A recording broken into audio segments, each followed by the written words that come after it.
한상원의 스포츠.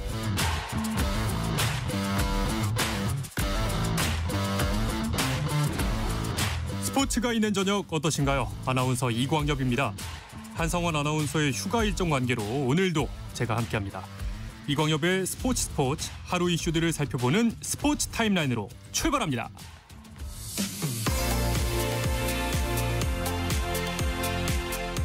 프로야구 NC 다이노스가 연고지 이전과 관련해 경기도 성남시가 좋은 제안을 한다면 진지하게 고려할 계획이라고 밝혔습니다.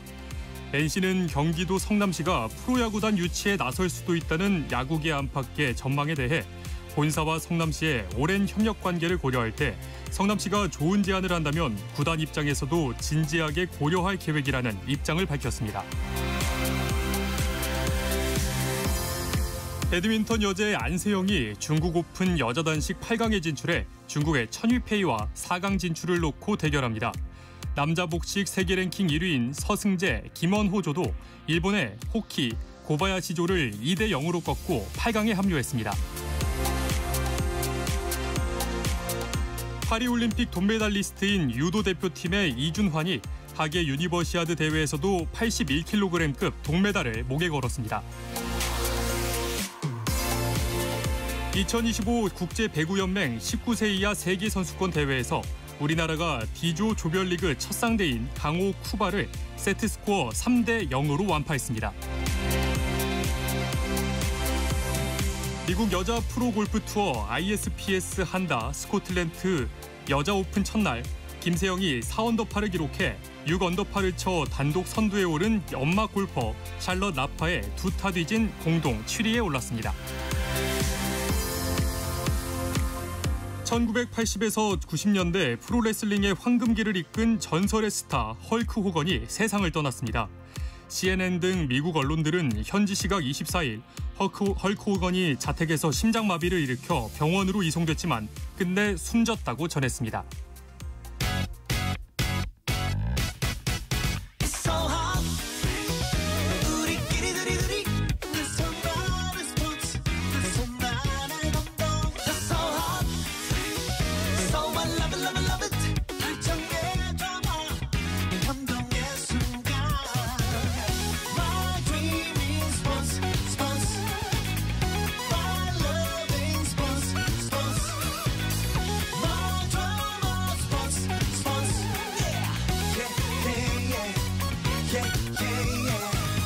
스포츠.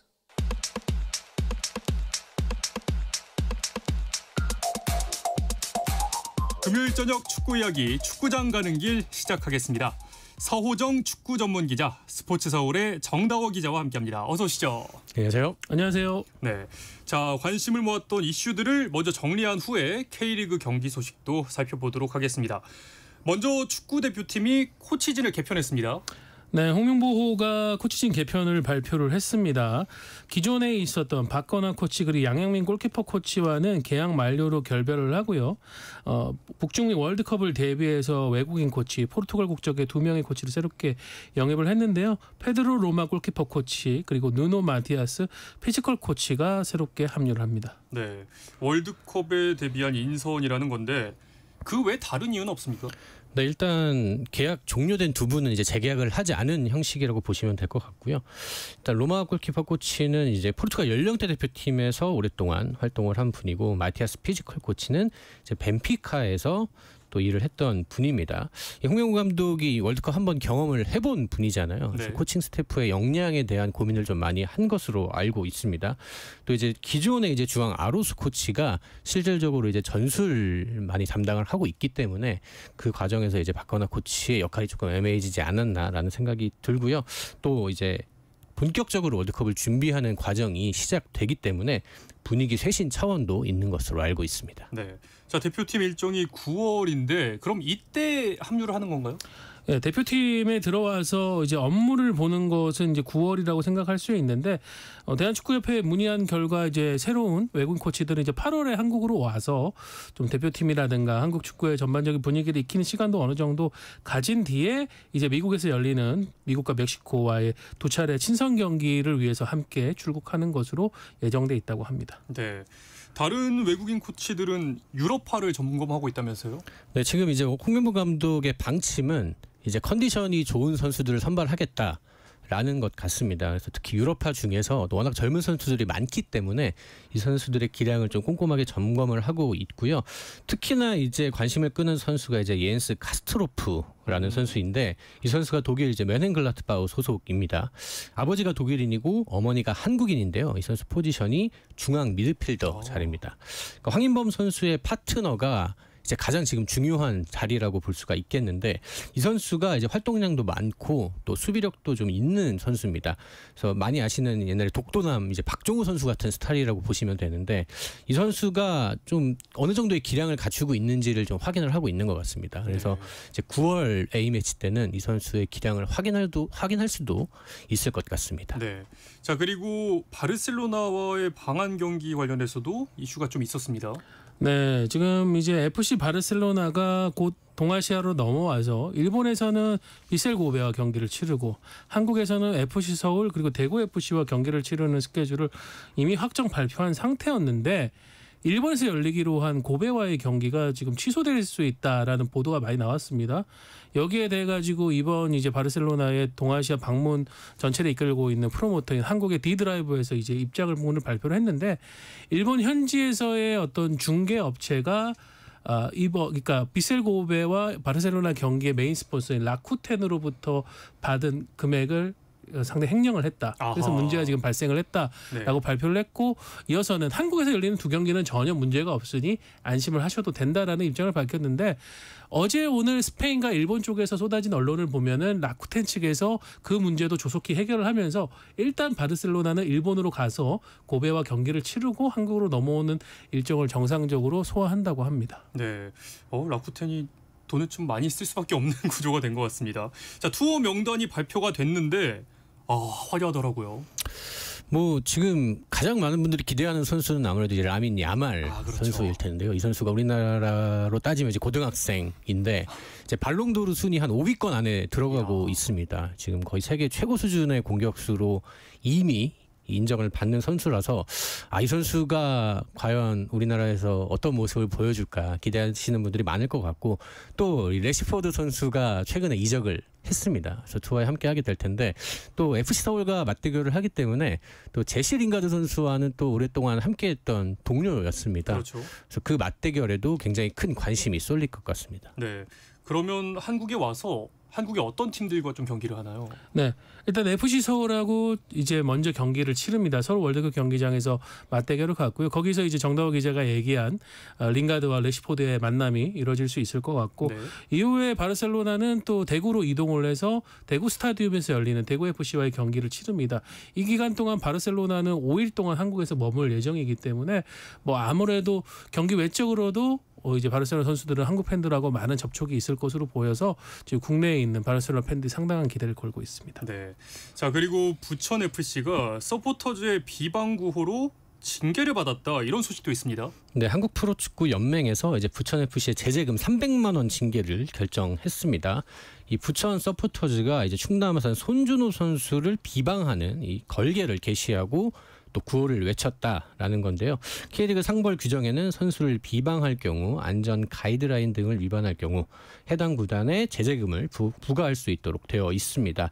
다만 이게 조금 논란이 되는 부분은 지금까지 K리그에서 서포터들이 수많은 약간 비방이라고 해야 될까요?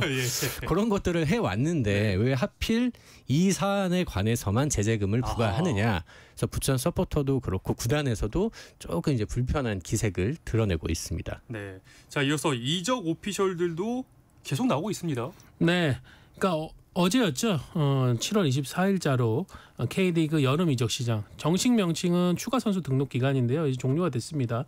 그래서 그 사이에 각 팀들이 막판 전력 보강을 위해 상당히 노력을 했고 그러면서 이제 많은 선수 영입 오피셜들이 나왔는데 일단 제주가 과거 이제 성남 시절에 김학범 감독하고 좋은 호흡을 맞췄었던 브라질 출신의 공격수 티아고 선수를 영입을 했습니다. 그리고 FC 서울도 지금 이제 성범죄 혐의 무고죄였죠. 혐의를 벗은 천성훈 선수 영입을 했고 또 전북으로부터 올림픽 대표 출신의 센터백 정태욱 선수도 임대 영입을 하면서 공수 양면을 보강했습니다. 조금 또 뭐 놀라웠던 소식은 FC 서울 성골 뉴스 출신인 공격수 강성진 선수가 또 서울의 최대 라이벌이 수원 삼성으로 깜짝 임대 이적을 해가지고 양팀 팬들의 눈길을 사로잡았었고요. 그리고 지금 K리그1 승격을 위해서 굉장히 애쓰고 있는 서울 이랜드도 충북 청주로부터 에이스인 가브리엘 산토스 선수를 영입했습니다. 네, 자, 이 중에서 두 분이 좀 더 주목한 이적이 있을까요? 사실 이번 이적 시장은 여름 이적 시장 치고는 거의 역대급으로 활발했던 이적이 아닌가 싶습니다. 이제 오늘로 이제 이적 시장은 마무리가 됐고요. 총 109명이 등록을 했고 K리그1 46명인데 특히나 이제 뭐 울산의 말컹이라든지 말컹 선수가 지금 또 오자마자 경기 뛰고 있는데 굉장히 그 위압적인 모습을 보여주고 있어서 이 선수가 살도 좀 빼고 또 컨디션도 회복하면 어떨까 기대가 많이 되고요.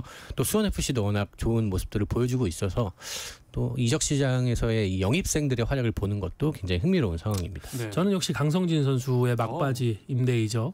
그러니까 FC 서울은 이제 1부에 있고 수원 삼성은 2부에 있기 때문에 과거보다는 두 팀 간의 선수 이적 거래가 좀 있는 건 사실입니다. 작년에도 이미 FC 서울 이시영 선수가 수원 삼성 임대를 갔었는데 근데 이번에는 조금 분위기가 다른 게 뭐냐면 강성진 선수가 이 서울 오산중 오산골 나온 성골 뉴스란 말이에요. 네. 그러니까 수원으로 치면은 뭐 정상빈이라든가 오영규 이런 선수들이 FC 서울로 임대를 간 셈이 되는데 여기에 대해서 좀 서울 팬들이 불만이 많은 것 같아요. 여기에 대해서 FC 서울 구단에서는 아무래도 경기를 뛰고 싶어하는 선수의 그런 열망과 또 선수를 성장시켜야 된다는 그런 계획 때문에 좀 저희가 어렵게 결정을 내렸다라고 설명을 했습니다. 네. 그런 거는 또 이제 기성용 선수랑도 엮여 있는 것 같아요. 그렇죠. 그러니까 서울이 계속해서 이 팬들이 중요하게 생각하는 선수를 떠나 보내다 보니까 강성진 선수도 사실 팬들이 굉장히 기대를 많이 하는 유망주여서 또 이렇게 라이벌 팀으로 간다는 거에 있어서는 조금 서운한 기색이 있는 것 같습니다. 네. 자, 그리고 박승수 선수의 뉴캐슬행 오피셜도 어제 발표가 됐습니다. 네, K리그1 체제로 전환한 뒤 역대 최연소 득점을 기록한 선수였죠. 20번째 한국인 프리미어 리거가 됐습니다. 일단은 뉴캐슬 A팀보다는 21세 이하 팀에서 훈련을 하고 경기를 소화할 것으로 알려져 있고요. 박승수 선수는 이제 만 18세이기 때문에 아직 한참 성장할 부분이 남아 있습니다. 다만 뉴캐슬도 이렇게 한국 선수를 영입을 했기 때문에 이번에 방문하는 한국 투어 때 박승수 선수를 데리고 올 예정인 것으로 알고 있거든요. 그래서 또 뉴캐슬과 팀 K리그의 맞대결이 수원 월드컵 경기장에 열리기 때문에 박승수 선수가 이 수원 월드컵 경기장에서 뉴캐슬 유니폼을 입고 등장한다면 또 수원 팬들에게는 감회가 좀 새롭지 않을까 싶습니다. 네. 그리고 이적생들의 활약도 궁금한데 활약 어땠습니까? 일단 가장 돋보이는 선수는 이제 윌리안입니다. FC 서울에서 설 자리를 잃어서 이제 수원 FC로 이적을 했는데 이 선수가 이적 후 2경기에서 3골을 터뜨리면서 아주 잘하고 있고요. 또 23라운드 MVP까지 차지를 했습니다. 이 선수가 연봉도 거의 뭐 9억 원에 육박하는 아주 비싼 선수인데 서울에서는 사실상 거의 전력 외자원 취급을 좀 받았습니다. 그래서 이제 이 김은중 감독의 선택을 받아서 이번에 이제 안데르손이 이제 트레이드 카드로 활용이 됐는데 역시나 뭐 기대했던 대로 아주 잘해주고 있고요. 네. 그리고 이제 FC 안양의 이제 국가대표 수비수 권경원 선수 있는데요. 권경원 선수가 들어가니까 확실히 수비 라인이 굉장히 안정이 많이 됐더라고요. 안양이 늘 여름 이후가 문제인 팀이었는데 이번에는 좀 다르지 않을까라는 기대를 하게 됩니다. 네. 자, 수원 FC는 반전의 실마리를 찾았다 뭐 이렇게 볼 수 있겠네요. 네, 동아시안컵 휴식기 이후 지금 2경기를 치렀는데 모두 승리를 했습니다. 지난 18일 광주 FC를 상대로는 2대1 역전승을 거두면서 좀 분위기를 바꿀 수 있는 발판을 마련했고 주중에 열린 경기 포항 원정에서는 또 5대1 대승을 거뒀어요. 물론 이제 포항이 미드필더 김동준 선수의 퇴장으로 해서 수적 열세인 상황이었지만 그걸 이제 충분히 공략해냈다는 점이 수원으로서는 상당히 뭐 기분 좋을 거고 정다호 기자가 얘기한 윌리안 선수뿐만이 아니라 지금 안현범, 김경민, 한찬이, 안드리고 뭐 이렇게 새롭게 보강한 선수들 이시영 선수까지 모두 제 역할을 해주면서 김은중 감독이 여름에 완벽한 반등을 이뤄낸 것 같습니다. 네. 그리고 또 이런 소식을 기대한 팀이 있었는데 포항이 기성용 선수 영입하고 나서 좀 기대도 크고 관심도 컸잖아요. 사실 뭐 기성용 선수의 포항행은 포항뿐만 아니라 K리그 다른 팀들, 특히 이제 FC 서울 팬들도 어떻게 될까 많이 궁금하셨을 겁니다. 뭐 기성용 선수가 보여준 기량 자체는 괜찮았던 것 같은데 팀이 지금 이제 계속 연패를 당하고 있습니다. 전북현대를 상대로 이제 2대0으로 앞서다 2대3 역전패를 당했고요. 좀 전에 얘기했던 수원FC와의 경기에서는 퇴장자가 발생을 하면서 1대5 대패를 당했는데 참 공교롭게도 기성용 선수가 온 이후로 이렇게 연패를 당하니까 아마 좀 포항도 그렇고 이제 박태하 감독도 조금 당황스러울 것 같습니다. 이게 적응의 문제 이렇게 봐야 될까요? 아니면 어떤 걸로 봐야 될까요? 기성용 선수가 합류하고 나서 2주 정도 이제 팀하고 함께 적응할 수 있는 시간이 있었기 때문에 경기력은 정다운 기자도 얘기했는데 나왔을 때 기성용 선수는 제 역할을 했거든요. 근데 여러 좀 변수들이 있었던 것 같아요. 전북은 사실은 지금 K리그 1에서 가장 압도적인 팀이기 때문에 뭐 기적과 같은 역전승을 만든 거는 이제 전북이 잘했다라고 할 수 있는데 문제는 이제 수원 FC와의 경기였죠. 여기에서 이제 퇴장자 발생 이후 후반에만 3골을 더 내주면서 완전히 무너졌는데 이 부분에서 박태하 감독은 좀 냉정하게 우리가 리뷰를 할 거고, 그러니까 기성용 선수에 대한 어떤 책임 이런 거는 전혀 언급하지 않았습니다. 그리고 오히려 박태하 감독은 감독인 자신의 어떤 문제였다라고 좀 인정을 하면서 이 부분은 반등을 하겠다고 했는데 포항이 이번 주말에 대구와 경기를 치르거든요. 최하위 팀 대구를 상대로 어떤 모습을 보여주느냐가 포항 그리고 기성용 선수에게 중요할 것 같습니다. 네, 이렇게 주말 24라운드 일정 K리그 1은 앞두고 있습니다. 이 이야기는 잠시 쉬었다 돌아와서 자세하게 나누겠습니다.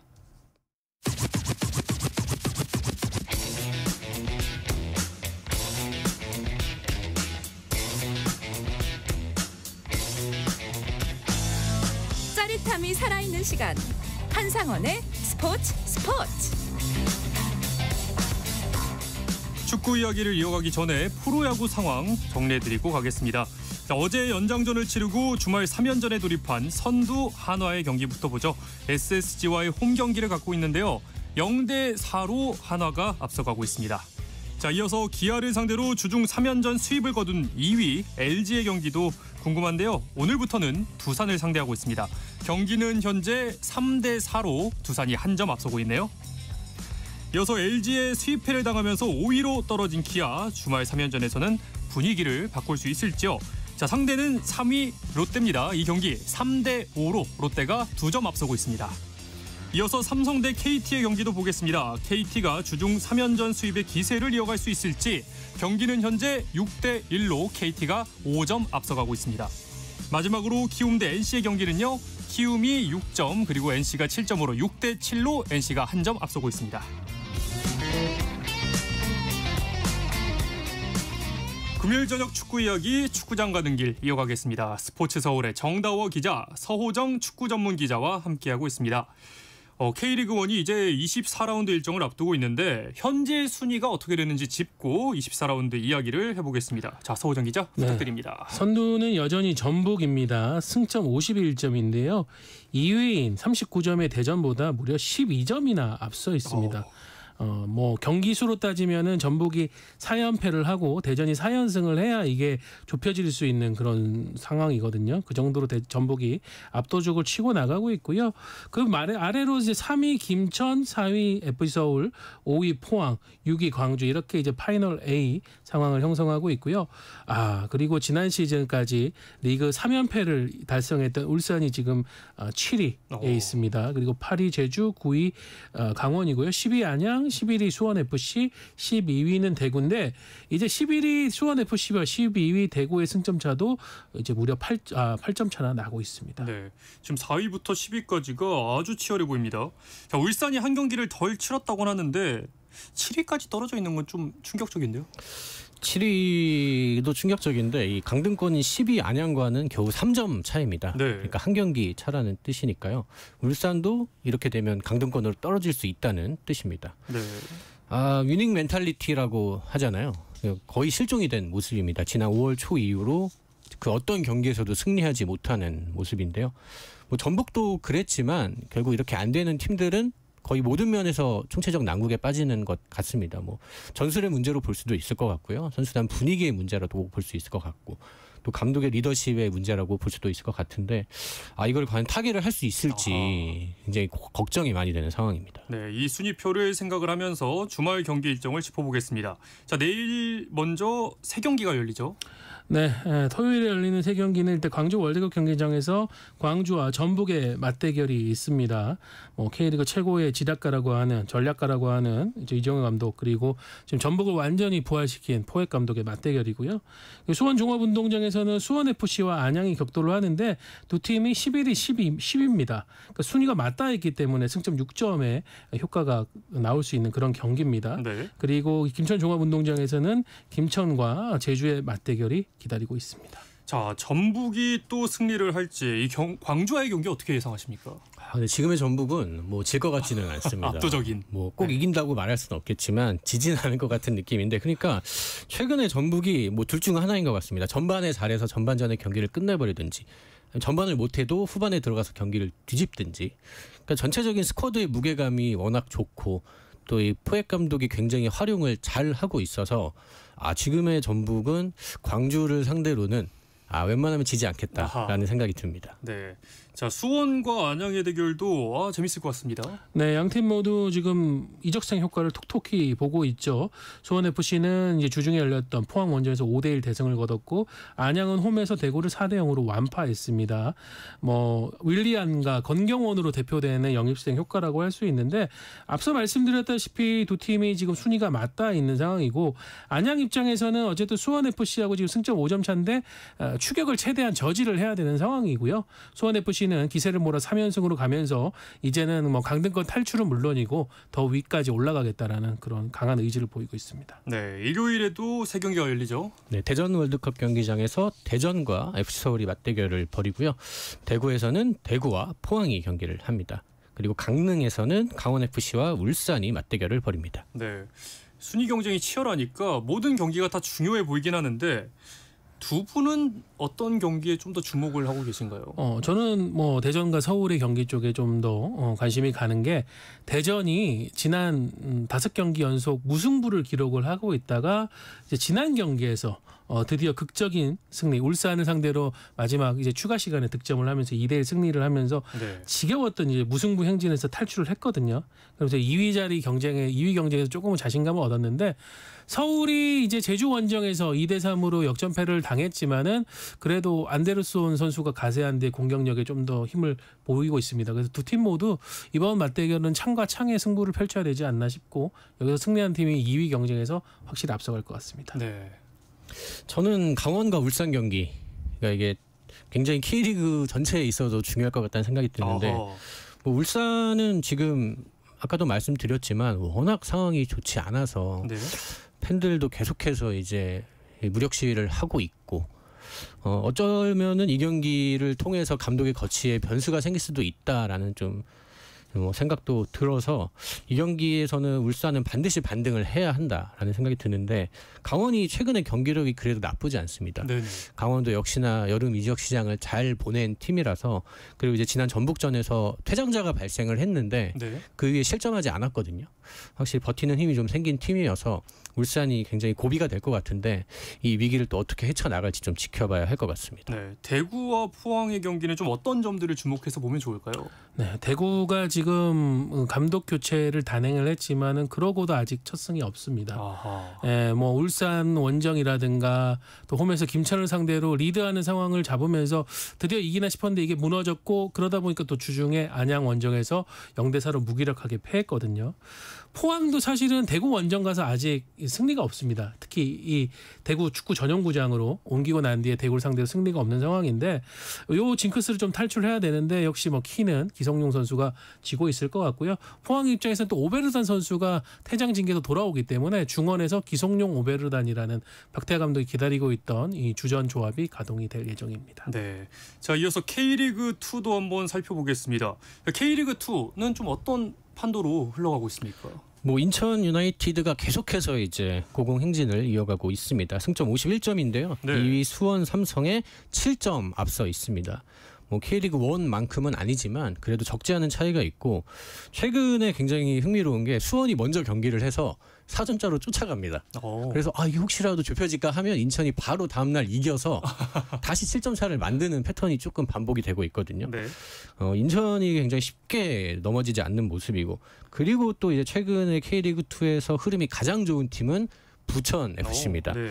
3위까지 올라왔는데 뭐 팀 경기력 자체도 그렇고 결과도 그렇고 굉장히 좋은 상황이라서 이 부천도 어쩌면은 이 인천 수원에 대항할 만한 힘을 갖출 수도 있을 것 같다라는 생각도 듭니다. 네. 또 전남은 1점 뒤져 있어요. 전남도 언제든지 또 치고 올라갈 수 있을 것 같은데요. 네, 전남이 이제 지난 주말 맞대결에서 수원 삼성에게 3대4로 패하면서 조금 아쉬움이 있었죠. 그래서 부천에게 3위 자리도 내주고 수원과의 승점 차도 어떻게 보면은 4점에서 7점으로 벌어진 상황입니다. 김현석 감독도 조금 위기의식을 갖고 이제 다시 좀 이길 수 있는 흐름을 만들려고 할 거고요. 이번 주말에 열리는 경기 중에서 그래도 역시 관심이 가는 거는 수원 삼성과 서울 이랜드의 맞대결을 할 수 있는데 서울 이랜드도 지금 수비가 크게 흔들리면서 8경기에서 3무 5패 승리가 없는 상황이거든요. 네네. 이걸 바꿀 수 있는 좀 힘을 보여줘야 되는데 서울 이랜드가 공수 양면에 걸쳐서 이번 이적 시장 8명 영입했습니다. 그 정도로 좀 위기감이 있다라는 뜻인데 그 효과를 수원 원정에서 김도균 감독이 보여줄지 주목됩니다. 네, 인천과 안산의 경기도 좀 주목해보면 좋을 것 같습니다. 일단 수원 삼성이 사실 이번 라운드가 위기인 게 서울 이랜드에 굉장히 약합니다. 4연패를 당하고 있고 네. 흥미로운 건 김도균 감독이 수원 FC 시절부터 수원 삼성에 강했습니다. 서울 이랜드가 최근에 굉장히 안 좋은 상황이라 어떻게 보면 수원 삼성을 맞아서 또 연패를 끊고 갈 수 있을 상황이거든요. 만약에 그렇게 되면 인천 유나이티드가 안산을 상대하기 때문에 또 승점차가 벌어질 수 있습니다. 네네. 그래서 수원 삼성에게는 이번 라운드가 굉장히 중요할 것 같고 이번 라운드를 어떻게든 잡아야 그래도 조금 인천을 추격할 수 있는 여지가 생길 것 같습니다. 네, 부산과 부천의 경기도 한번 어떤 점 보면 좋을지 네. 짚어주시죠. 부산이 최근 3경기에서 득점이 없는 상황이거든요. 창이 네. 굉장히 지금 허약해져 있습니다. 부천은 공수 양면에서 굉장히 좋고 외국인 선수들의 활약이 좋기 때문에 부산이 과연 홈에서 부천을 좀 상대로 좋은 모습을 보여줄 수 있을 것인가 아니면 부천이 부산마저 잡고 이제 2위 추격까지 나설지 지켜봐야 되겠습니다. 네, 또 다른 경기들 어떤 경기들 좀 짚어보면 좋을까요? 뭐 충남 아산 화성 경기도 좋을 것 같은데요. 네. 화성이 사실 이제 차돌이 감독이 부임을 하면서 꼴찌만 하지 말자라는 아하. 각오였는데 지금 10위를 하고 있습니다. 네. 나름대로 선전을 하고 있어서 또 돌풍을 보는 맛도 있는 것 같고요. 충남 아산이 최근 3연패를 당했기 때문에 또 이 흐름을 어떻게 바꿀지 또 지켜봐야 할 것 같습니다. 네, 자 다음 주에는 어떤 순위표를 놓고 이야기를 하게 될지 지켜봐 주시고요. 이야기를 끝으로 금요일 저녁에 축구 이야기 축구장 가는 길 이번 주 방송은 마치겠습니다. 서호정 축구 전문 기자 스포츠 서울의 정다호 기자와 함께했습니다. 두 분 고맙습니다. 감사합니다. 네, 저는 월요일 저녁 8시 30분에 돌아오겠습니다. 아나운서 이광엽이었습니다. 스포츠.